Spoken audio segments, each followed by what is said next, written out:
Namaste, Assalamu alaikum, Shalom, Ni hao, Buenos dias, Buenos tardes, Sessache, Aquaba, welcome in. What up, though? This is Café Melange. Week numero 3, session numero 2. How you doing, bro? Alright.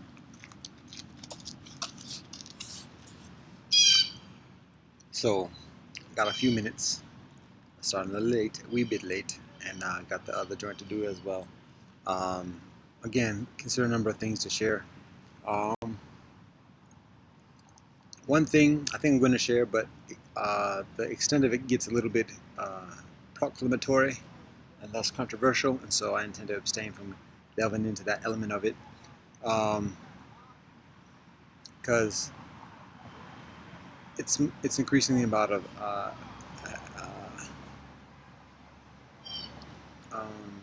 it's showy. It's increasingly showy. It's purposeful, but it's showy, and given the environment I'm in at the moment, being increasingly prudent on the showy part. So I'll just say it this way. Trying to think if it works without the showy, because again, the showy is purposeful. Just say it like this: it is a welcome guide to immigrants of settler society. And it is somewhat of a roadmap, like this. If you want to make it big in policy and law, it's the land of the Potomac, Washington, D.C. If you want to make it big in industry, it is the land of the hot and the sunny, New York, the Big Apple. If you want to make it big in the books, in academia, it is the further land of the Mohawk, Boston. You want to make it big in tech, it is the land of the Oleone, and the Paiute, the Bay Area. You want to make it big as a celebrity, it's the land of the Tongva, Paiute, La La Land, LA, Los Angeles, Hollywood. You want to make it big in the spirituality, in the religion. You come here to the Cuyahoga. We ain't shit. We ain't never gonna be shit. That is a humble proclamation. That is an affirmation simultaneously. It's also a reference. The point is, this is the heartland.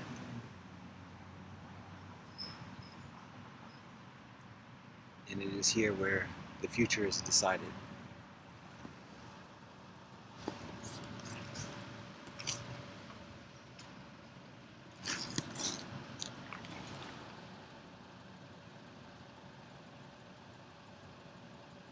Humble affirmation and truth on a number of levels. What does it have to do with Melange? It has to do with the earth. Melange has to do with earth and harmony and reconciliation, and particularly on this land. Back out of here. Do you know where the west entrance is? Is it right over here? The west entrance. Yeah. This would be likely the west entrance. Yes, Like there's right entrance here? right there. Yeah. Is there a ramp maybe? I don't think you need a ramp. It's level.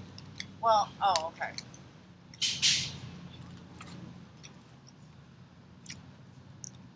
So, levels, harmony, reconciliation.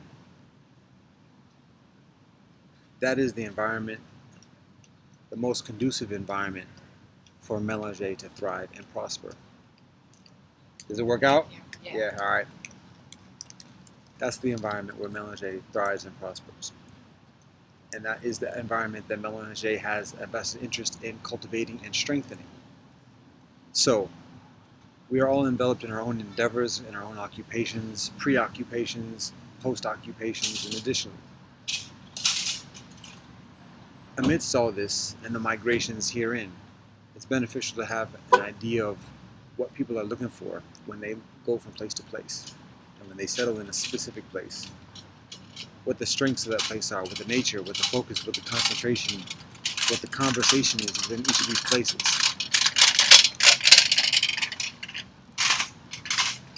And how to connect with those conversations, with those occupations, and share positivity, encouragement, affirmation, knowledge of self, and additionally, where people are. So, the different places that I mentioned on this land, on this continent, those are hubs for that type of activity, that type of venture. Now, obviously, there are additional ventures that are going on in a number of different places, but even those ventures have a certain connection and awareness, lightweight acquiescence to the focal point of each of those, the focal occupation, the focal endeavor, the focal ventures within each of those metropolitan areas. And to be honest, I'll say like some of it where that comes from, right? Where this notion comes from. Recent thought is that I was thinking about New York, how many people live there.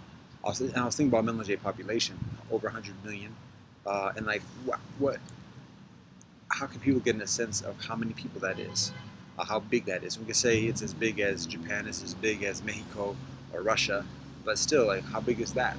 And particularly when a large population is spread over a large area, it's like, okay, but I don't know what that feels like to be like that.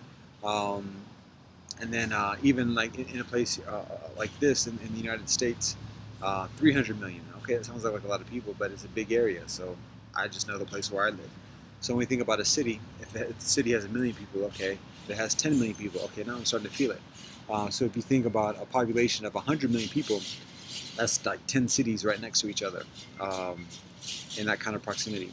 And then if we think about like China with 1.34 billion people in a smaller geographic area, then we can feel the increased intensity, particularly in highly populated areas. We're getting a sense of what that feels like, how many people that feels like.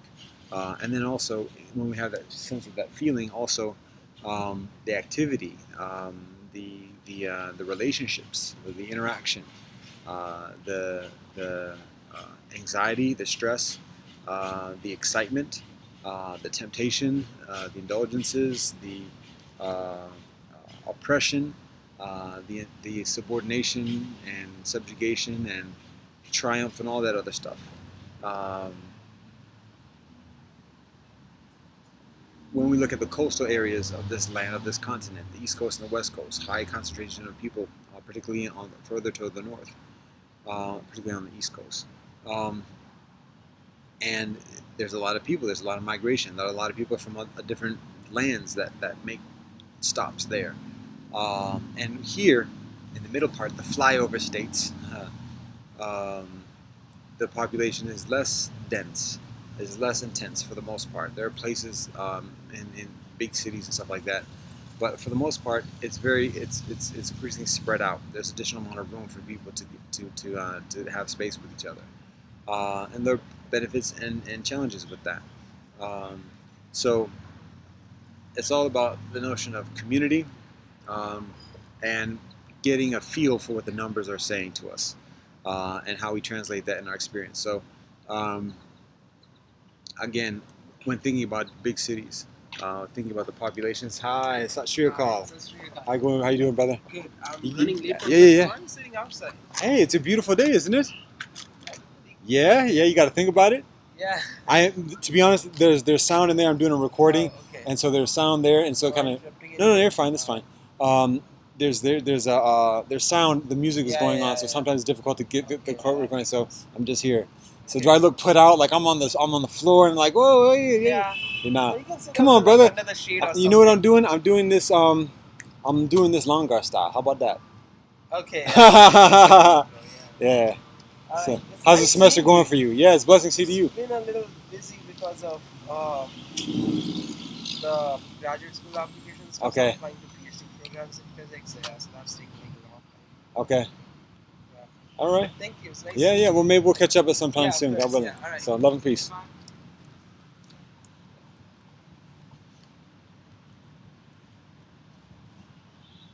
Um, so yeah, it's a matter of getting a feel for the numbers, a tangible feel for what the numbers are, um, and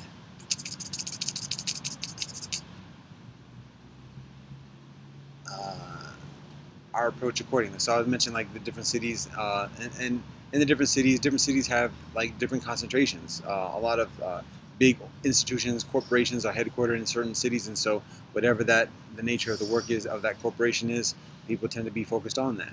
Um, uh, and anyways, this is this is this is middle ground, um, and I did actually share the uh, the showy stuff as I was in it because that's what it called for. And I'm not going to get into it all at the moment because I'm wrapping this up.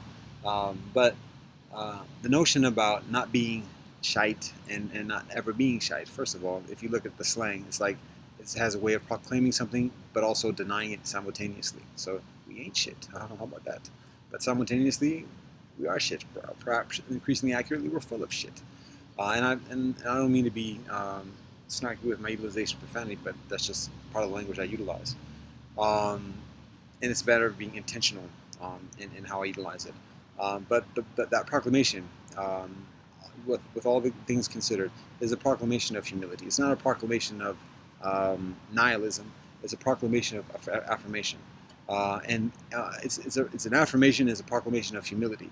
And it's from that, through that humility, through that affirmation, that simultaneous, that balance, mindfulness and awareness that we have, that we are focused on our purposefulness and recognizing what's important because um, we have the knowledge of things greater than us, and thus each of us individually is a peon in comparison to those great things that we are contributing to and that we're dedicated to.